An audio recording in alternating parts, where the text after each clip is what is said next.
Doctor Shafiqur Rahman, আমি আসলে যেহেতু আপনার সঙ্গে আমার মানে নানা সময় কথা বলার সৌভাগ্য হয়েছে, মানে পর্দার বাইরে পর্দার ভিতরে, সেটা আমি জানি বলেই আমি আমার প্রশ্নটা করছি যে আপনি যে ৭১টাকে এই ৪৭ থেকে আজ পর্যন্ত একসাথে বললেন, এর কি কোনো বিশেষ কারণ আছে নাকি? মানে না না না না না না কোনো বিশেষ কারণ নাই। আমার মানবিক মূল্যবোধের জায়গা এবং আমার দায়িত্বের জায়গা থেকে আমি বলেছি, অনুভূতির জায়গা থেকে, দায়িত্ব এবং অনুভূতির জায়গা, বিশেষ কোনো কারণ।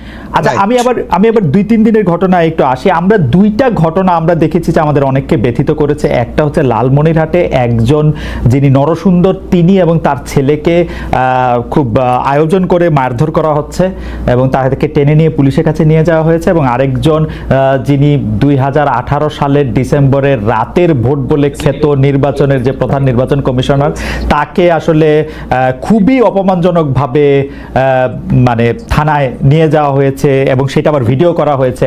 মানে আমি সাধারণভাবে যেটা বুঝি, আপনি আমাকে শাস্তি দিতে পারেন, আপনি আমাকে মৃত্যু দিতে পারেন, কিন্তু মানুষ হিসাবে আরেকটা মানুষকে অসম্মান করার অধিকার যে আমাদের নাই, এইটা কি মানে মানে নাকি এইটা আমাদের আছে কারণ তারা একটা খারাপ কাজ করেছিল, এরকম কি?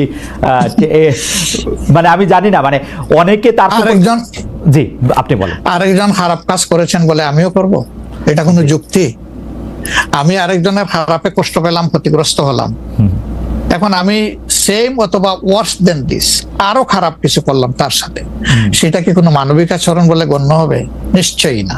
তবে দেখেন, আমরা এটাকে কখনো সমর্থন করি না, কিন্তু পরিবেশ, প্রেক্ষাপট, স্থান, কাল, পাত্র, মানুষ কোনো জিনিসকে যখন লাইক করে না তখন প্রকাশ্যে হয় তার প্রতিবাদ করে, না হয় মনে মনে ঘৃণা করে, অথবা সে শক্তি থাকলে প্রতিরোধ করে।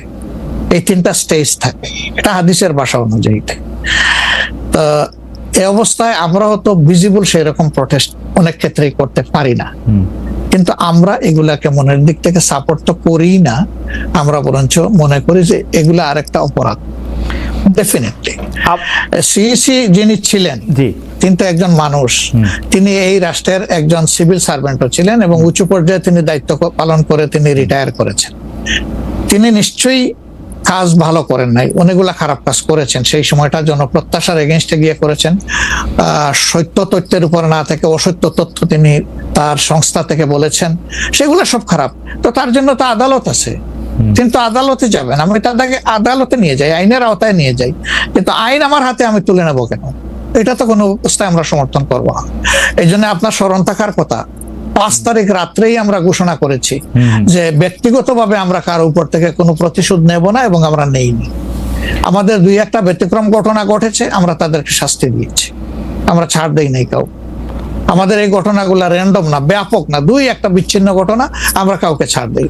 আমরা যেহেতু আপনার সময় কম, আমরা দ্রুত একটা বিষয় থেকে আরেকটা বিষয়ে যেতে হচ্ছে। সম্প্রতি আপনি একটি ভাষণে বলেছেন, আমি এখানে ছোট্ট একটু অ্যাড করতে চাই। জি প্লিজ। এই যে মব, যেটাকে এখন মব বলা হচ্ছে, এর চাইতে কিন্তু আরো নিকৃষ্ট মব কিন্তু গত ১৫.৫ বছর মানুষ প্রত্যক্ষ করেছে। ইভেন আপনাদের সাংবাদিকদের সাথে হয়েছে, আরো অনেকের সাথে, পলিটিশিয়ানদের সাথে তো এগুলো কোনো ডাল ভাত, কোনো ব্যাপারই ছিল না, সিভিল সোসাইটির মানুষের সাথে, শিক্ষকদের সাথে। কিন্তু ওইগুলা দিয়ে আমরা এটাকে জাস্টিফাই করতে চাই। হয়েছে বলেই আমরা সবাই মিলেই কিন্তু এগুলি প্রতিরোধ করেছি, প্রতিবাদ করেছি, আসলে যে যার জায়গা থেকে প্রচন্ড ভাবে প্রতিবাদ করেছে। আমার মনে আছে ডয়েচে ভেলেতে থাকতে আমি একবার শেখ হাসিনার নাম করে এতবার বলতেছিলাম যে কেন তিনি এটি করবেন, কেন তার এটি সমালোচনা করা যাবে না, এবং কেন তার এটা, মানে আমার মনে আছে যে মানে আমার সাংবাদিকতায় আমি কোনো সময় অ্যাক্টিভিজম করতে চাই না বা অ্যাক্টিভিজমের জায়গা থেকে, কিন্তু এইগুলির প্রতিবাদ আমরা সবাই মিলেই আসলে করেছিলাম, যে যার অবস্থান থেকে। রাজনীতিবিদরা এখনো আমাদেরকে করতে হবে, কিন্তু এখনো যদি আমরা সেই জায়গার মধ্যেই থাকি এবং কেউ কেউ আমরা এটা বলি যে তারা করেছে সেজন্য এটা ঠিক আছে, সেইটার ব্যাপারে আপনার কাছে বিচার দিতে চাইছি। প্রশ্নই ওঠে না, এটাকে সাপোর্ট করা যাবে না। আরেকজন অন্যায় করেছে তাই আমি আরেকটা অন্যায় করবো, এটা চলবে না।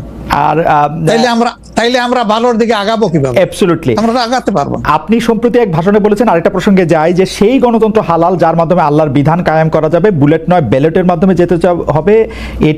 এটা আপনি বলেছেন হাদিসের রেফারেন্স দিয়ে, আপনার এই বক্তব্যের প্রতিবাদ করেছেন মুফতি ডক্টর সাইয়েদ মোহাম্মদ এনায়েতুল্লাহ আব্বাসী সিদ্দিকী রোববার ফেসবুক এক পোস্টে দাবি করেছেন যে তিনি হাদিসের সুস্পষ্ট অপব্যাখ্যা করেছেন। আপনি এক লাইনে আবার একটু ব্যাখ্যা দিবেন কিনা? না, আমি হাদিসের ইয়ে দেই নাই। জি। আমি বলেছি জি। যে ডেমোক্রেটিক যে প্রসেসটা, এটা রাসূল করিম সাল্লাল্লাহু আলাইহি সাল্লামের পরে যারা রাষ্ট্র পরিচালনা করেছেন খোলাফায়ে রাশিদিন, তাদের সময় ছিল, এবং এটা বাস্তবতা আমরা সবাই জানি। হযরত ওমর খুতবা দিতে দাঁড়াইছেন, সাধারণ মুসল্লি বলছে আমি আপনার খুতবা শুনবো না। কেন শুনবেন না?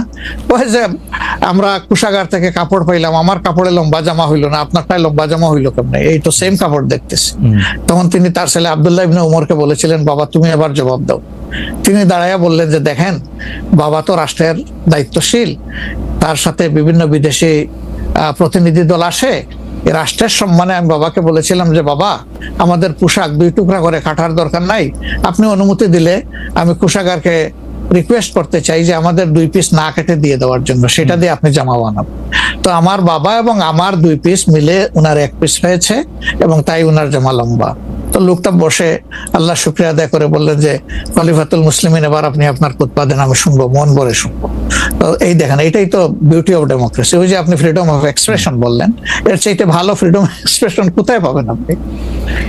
আমি বলেছি যে না, গণতন্ত্র হচ্ছে এটা কোনো ইজম না, এটা আপনি নিজেও জানেন। গণতন্ত্র কোনো মতবাদ না, it's a way to establish your ism. আপনি যেটা চয়েস করেন, এটা ক্যাপিটালিজম হইতে পারে, সোশ্যালিজম হইতে পারে, কমিউনিজম হইতে পারে, এরকম যেটাই হোক সেটা আপনি করবেন। কিন্তু এটা একটা ওয়ে, এই বাহনের উপরে আপনি চড়ে যাবেন। সেটা যদি আল্লাহর দিন কায়েমের উদ্দেশ্যে হয়, তাহলে অবশ্যই এটা মুসলমানদের জন্য হারাম হওয়ার কথা না। এখন আমার কথার সাথে তো ডিফার করতেই পারেন, উনি একজন লার্নেড মানুষ, আমি তাকে রেসপেক্ট করি, এবং কারো ডিফারেন্সটাকেও আমি রেসপেক্ট করি, কারণ এটা না হলে তো আপনার ফ্রিডম অফ এক্সপ্রেশন থাকবে না, এবং মাল্টিকালচারাল সোসাইটিও বিল্ড আপ করা সম্ভব হবে না। আচ্ছা, অ্যাবসলিউটলি ফাইন। আচ্ছা, আপনি শুক্রবার একটা দলীয় কর্মসূচিতে বলছেন যে দিন কায়েমের চেষ্টা বা প্রচেষ্টা ঐচ্ছিক নয়, মুমিনের উপর ফরজ। আরবার আপনাদের দীর্ঘদিনের একটা স্লোগান হচ্ছে এরকম, আল্লাহর আইন চাই।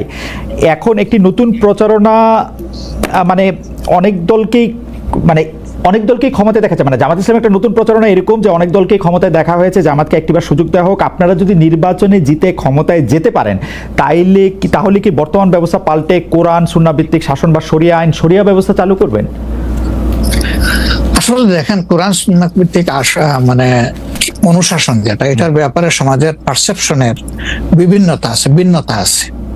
আমাদের বাংলাদেশের যে সংবিধান আছে, এই সংবিধানের অনেকগুলা আর্টিকেল, অনেকগুলা ধারা উপধারা কোরআনের সেন্সের সাথে পুরোপুরি মিলে যায়, এটার সাথে কোনো ডিফারেন্স নাই। আবার কিছু কিছু ধারা আছে সেখানে কনফ্লিক্ট, কন্ট্রাডিকশন আছে। ওরকম পরিবেশ পরিস্থিতি যখন আসবে, জনগণের প্রত্যাশার আলোকে এটা মানে সবার সাথে ইন্টারেক্টিভ হয়ে সবাইকে সাথে নিয়েই ইনশাআল্লাহ ভালো জিনিসগুলোকে আমরা ইনপুট দেবো আল্লাহ থেকে। তবে এটাও মনে রাখার বিষয় যে কোরআনী শাসন হঠাৎ করে আল্লাহ তাআলা এস্টাবলিশের হুকুম দেন নাই, it was a gradual process. For example মাদক কিন্তু দুনিয়ার কেউ কিন্তু এটাকে অ্যাপ্রুভাল দেয় না, বাট এটার প্র্যাকটিস সব জায়গায় আছে, এটা বাস্তবতা। তো সেই মদ যখন হারাম ঘোষণা করা হয়, নিষিদ্ধ করা হয়, তখন কিন্তু 3 পর্যায়ে গিয়ে চূড়ান্তভাবে এটা নিষিদ্ধ করা হয়েছিল। তো এটা গ্রাজুয়াল একটা প্রসেস। আপনি একটা ক্রাইম থেকে, দীর্ঘদিনের প্র্যাকটিস থেকে মানুষকে সরাবেন, আল্লাহ তাআলার সেই বিধানকে অনুসরণ করেই আমরা আগাবো ইনশাআল্লাহ। 5 আগস্টের পর থেকে বিএনপির পক্ষ থেকে যেহেতু জাতীয় নির্বাচনের দাবি জানানো হয়েছিল, এটা নিয়ে অনেক তাদেরকে রঙ্গব্যঙ্গ করা হয়েছে। জামায়াতে ইসলামী মাঝামাঝি থেকে ফেব্রুয়ারি ইলেকশনের কথাও বলেছে, রোজার পরেও ইলেকশনের কথা বলেছে, রোজার আগেও ইলেকশনের কথা বলেছে, কিন্তু আমরা দেখতে পাচ্ছি জামায়াতে ইসলামী 300 আসনে প্রার্থী ঘোষণা করে ফেলেছে। আপনারা যদি পরে কোনো রাজনৈতিক জোট করেন বা পরে যদি কোনো ধরনের রাজনৈতিক সমঝোতার মাধ্যমে জাতীয় সরকারের একটা আবহ তৈরি হয়, তাহলে কি হবে? আপনারা এখনই জোট ঘোষণা করে ফেলেছেন, সেটা কেমন হলো? আলহামদুলিল্লাহ, এটা আমাদের সাথে যাদের ইন্টারেকশন আছে তারা সবাই জানেন। আমরা বলেছি যে এটা আমাদের অফিসিয়াল ঘোষণা না, এটা হলো প্রাথমিক সিলেকশন, এবং সমস্ত আমাদের নমিনি যারা হবেন তাদেরকে সেম মেসেজ দেওয়া হয়েছে যে জাতীয় বৃহত্তর স্বার্থে যে কোনো সময় যে কোনো পরিবর্তন যে কোনো আসনে আসতে পারে। আমাদের সংগঠন এটার জন্য পূর্ণ প্রস্তুত। প্রয়োজনে আমার থেকেই পরীক্ষা শুরু হবে, কোনো অসুবিধা নেই। আপনার কাছে ছোট একটি পরীক্ষা, সেটি আপনার পরীক্ষা না, আপনার কাছে একটি ছোট পরীক্ষা। আপনি কুষ্টিয়া 3 সদর আসনে জামাত ইসলামের এমপি প্রার্থী হিসেবে ঘোষণা করা হয়েছে জনপ্রিয় ইসলামী বক্তা জনাব আমির হামজাকে, কিন্তু এদিকে আবার জামাতি ইসলামীর শুরা সদস্য জনাব ফরাজ হোসেন রয়েছেন, তার নামও জোরে সোরে শোনা যাচ্ছে। অনেকে বলছেন যে তৃণমূল জামায়াত আসলে পছন্দ করে নাই হঠাৎ করে এরকম একজনকে মনোনয়ন দেওয়া। এই বিষয়টাকে আসলে আপনি কিভাবে দেখেন? শুধু জনপ্রিয়তার জন্য? না, নট দ্যাট। আমরা যখন কোনো জায়গায় নমিনি সিলেকশন করি তখন দুইটা জিনিস আমরা বিবেচনায় নেই। একটা হলো যে এই নমিনির ব্যাপারে স্থানীয় সংগঠনের যারা নেতাকর্মী আছেন তাদের দৃষ্টিভঙ্গি কি, 2 নম্বর হচ্ছে জনগণের দৃষ্টিভঙ্গি কি। এই দুইটা বিষয়কে আমরা বিবেচনায় নিয়েই প্রার্থী সিলেকশন করি। এবং এটা যেগুলা শুনতেছেন অনেক সময় আমাদেরকে অতি ভালোবাসেন যারা, ওই যে আপনি একবার আমাকে জিজ্ঞেস করলেন যে আপনাদের ব্যাপারে এত বিরোধিতা করে কেন, তাই আমি বলছিলাম যে তারা অত ভালোবাসে তো অনেক বেশি, এই জন্য আমাদেরকে নিয়ে কসলাইতে হবে। জনাব আমির হামজার বিরুদ্ধে যে দুটি বক্তব্য বেশি সামনে আসছে, তিনি একবার বলেছিলেন যে তার 14 গোষ্ঠী সবাই আওয়ামী লীগ করেন। 2 নম্বর হচ্ছে যে এই জুন মাসেও জনাব আমির হামজা নিজ এলাকায় মোটরসাইকেল শোডাউন করেছেন, যেই শোডাউনের রাজনীতি অ্যাপারেন্টলি আপনারা উৎসাহ দেন না, কিন্তু তাকে এটি করতে দেখা যাচ্ছে। হ্যাঁ, আমরা তার দৃষ্টি আকর্ষণ করেছি। ওকে, আমরা এই ব্যাপারে দৃষ্টি আকর্ষণ করেছি যে পাবলিক ইনকনভিনিয়েন্স হয় এমন কোনো কাজ আমরা করব না, যত দূর সম্ভব এটা আমরা অ্যাভয়েড করে চলবো। এই যে একটা বিরতি পড়লো, এটাতে আমি একটু আপনার স্মরণ করাই দিই যে সেটা শুধু হান্নান মাসুদ বলতেছেন, ব্যাপারটা তো এরকম না। বিএনপির অনেক লোক, আমি নাম না বলি, বিএনপি করছেন, বিএনপির কথা ভাবছেন, এরকম অনেকেই কিন্তু এই কথা বলছেন। এবং আমরা কিন্তু মাঠের শক্তি অনুযায়ী জনাব রাকিবুল ইসলাম জানি যে আপনারা ছাড়া মাঠে এরকম শক্তি এখন কারো নাই যাদের চাঁদাবাজি যাদের পক্ষে করা সম্ভব। বলছি জি জি। তো ভাই আপনি যেটা বলেছেন, তো সে কারণে আমি তো আমার বক্তব্য বলতে সময় একটু থেমে যেতে বাধ্য হলো। তো আমার মনে হয় 1-2 জনকে নিয়োগ দেওয়া হয় যে যাদেরকে লিখিত প্রেসক্রিপশন দেওয়া হয় যে প্রতিদিন তুমি কি এইসব বলতেই থাকবা, একটা ভালো কাজ হলে কোনো ভালো কাজ দেখা যাবে না। তো বিএনপি শীর্ষ পর্যায় থেকে এগুলো নিবৃত্ত করার জন্য, হ্যাঁ রুমিন ফারহান আপু বলেছে, তিনি বলেছেন, তিনি কোন খুব থেকে বলেছেন, মামুন ভাইয়ের বাস্তবতা কি সেটা কিন্তু আমরা জানি। তিনি তার কোন খুব থেকে বলেছেন এটা সাধারণ যারা রাজনৈতিকভাবে সচেতন তারা সবাই বুঝে, সবাই জানে। তো আমি 1-2 জনের বক্তব্য থেকে যাবো না। অবশ্যই অপ্রীতিকর এবং অনাকাঙ্ক্ষিত ঘটনা ঘটছে বিদায় বিএনপি তো প্রতিনিয়ত ব্যবস্থা নিচ্ছে, অবশ্যই ব্যবস্থা নিচ্ছে এবং জিরো টলারেন্স। আপনি দেখেন আশুলিয়া থানায় এই যে একটু আগে একটা মিথ্যাচার করা হলো, যে কথায় কথায় যে আমি বললাম না যে লিখিত প্রেসক্রিপশন, সেটা দেখেন রিটার্ন, সেটাকে এমন দেখেন। একটু আগে আমার আলোচক তিনি বললেন যে বিএনপি নেতাকর্মী থানায় ঘেরাও করে। আচ্ছা, একটা থানায় ঘেরাও করলে এটা কিন্তু ন্যাশনাল ইস্যু হয়ে যায়, কতটুকু থেকে আসে। আমি বলছি নিউ মার্কেট থানায় একটা ঘটনা ঘটেছিল, এই যে আমার ছাত্রদলের দপ্তরে গিয়ে দেখবেন 3 জনকে আমরা বহিষ্কার করেছি, 3 জনকে পদধারী 3 বহিষ্কার করেছি। কিন্তু জনাব রাকিবুল ইসলাম, মানে আপনি কি মনে করেন না যে আসলে বিএনপির লোকজন বা ছাত্র দলের লোকজন, আপনার কাছে কি খবর থাকে না যে আসলেই কাউকে গ্রেফতার করলে বা কারো বিরুদ্ধে ব্যবস্থা নিতে গেলে ছাত্রদল যুবদল বিএনপির পক্ষ থেকে ফোন করা হচ্ছে, থানায় হুমকি দেওয়া? আমি সেজন্য বলছি ভাই। জি। তো তারপরে আসলে এটা দেখলাম যে বিএনপির পিয়ন পরিচয় দিয়ে, পার্টি অফিসের কিংবা ওই মহাসচিবের নাম, ড্রাইভারের পরিচয় দিয়ে একটি করলো এবং ভিডিও, তার বিরুদ্ধে শুধু ব্যবস্থা না বলা হচ্ছে, তাকে অ্যারেস্ট করে তার আইনানুগ ব্যবস্থা নেওয়া উৎসাহিত করা হচ্ছে। এইসব যখন আপনি যুবদলের একটা শ্রীপুরের ঘটনায় বহিষ্কার করে তাকে মামলা দেওয়া হয়েছে, মানে এগুলো ছোট ঘটনা খালিদ ভাই, বাট আমরা যারা বড় সংগঠনের নেতৃত্বে রয়েছি আমরা বুঝি এইগুলো দ্বারা আমাদের মাঠ পর্যায়ে কি মেসেজ যায়, কি মেসেজ যায় সেটা আমরা জানি। আপনি একটি ঘটনা দিয়ে পুরো বাংলাদেশে নেতাকর্মীদের শিক্ষা দেওয়া হয় যে তুমি যদি এগুলো করো পার্টি তোমার দায় নেবে না, নিবৃত্ত করা যায়। আমরা সেই প্রক্রিয়ায় রয়েছি এবং আমি একজন সচেতন রাজনীতি ছাত্র সংগঠনের প্রেসিডেন্ট হিসাবে আমি বলছি বিএনপির পক্ষ নিয়ে না। বিএনপি যদি এই স্টাইলে তাদের যে জিরো টলারেন্স অপরাধের প্রতি, হ্যাঁ আমি তো অস্বীকার করছি না যে একদম গ্রাম পর্যায় পর্যন্ত কিছু হচ্ছে না, গ্রাম পর্যায়ে পর্যন্ত অপরাধ কতটুকু করা যায়। এই যে মংলা পোর্ট বলেন, চট্টগ্রাম পোর্ট বলেন, হ্যাঁ সচিবালয় বলেন, এখানে যাদের যাতায়াত রয়েছে তারা যে ধরনের, আমার মনে হয় আমি জনাব রাকিবুল ইসলামের ইঙ্গিতটি বুঝতে পেরেছি। আমার প্রশ্ন শুরু করার আগে আপনি কি শেষ করেছেন জনাব রাকিব?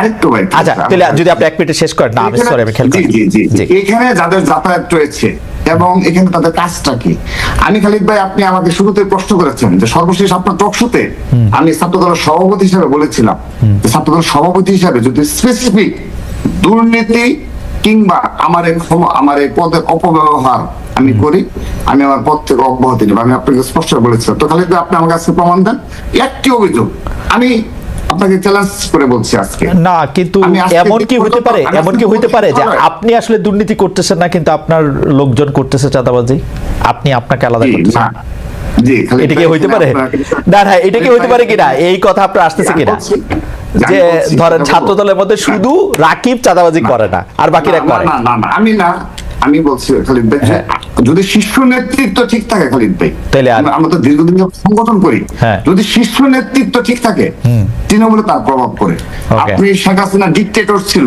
সেহেতু কি হয়েছে, একদম তৃণমূল পর্যায়ে পর্যন্ত সবাই। সরি রাকিব, আমি একটু বোঝার জন্য, আমি এখনই হান্নান মাসুদের কাছে যাব আমার এটা বোঝার জন্য। তাহলে আপনি বলতেছেন যে বাংলাদেশে এই মুহূর্তে যে চাঁদাবাজির কাণ্ডগুলি করতেছে সেগুলি আপনারা কেউ করতেছেন না, বিচ্ছিন্ন না, দুই একটা করতেছেন? আমাদের বেশ কিছু বিপদগামী নেতাকর্মী রয়েছে, ওকে। তাদের বিরুদ্ধে আমরা ইতিমধ্যে ব্যবস্থা নিয়েছি, এবং অনেকে হয়তোবা দরস্তার বাইরে রয়েছে, আমি ওকে। বিশ্বাস করি। কিন্তু কেন্দ্রীয়ভাবে- আমাদের ধারা অবদান, কিন্তু এক মিনিট, জি। কিন্তু যারা সচিবালয়ে প্রতিনিয়ত যাদের যাতায়াত, যারা ছাত্র, বা একটা ঢাকা বিশ্ববিদ্যালয়ের রানিং স্টুডেন্ট হওয়া সত্ত্বেও প্রতিনিয়ত সচিবালয়ে গিয়ে বসে থাকে, বিভিন্ন বন্দরে গিয়ে বসে থাকে, সিটি কর্পোরেশন আমার জনাব রাকিব, আপনাকে একটু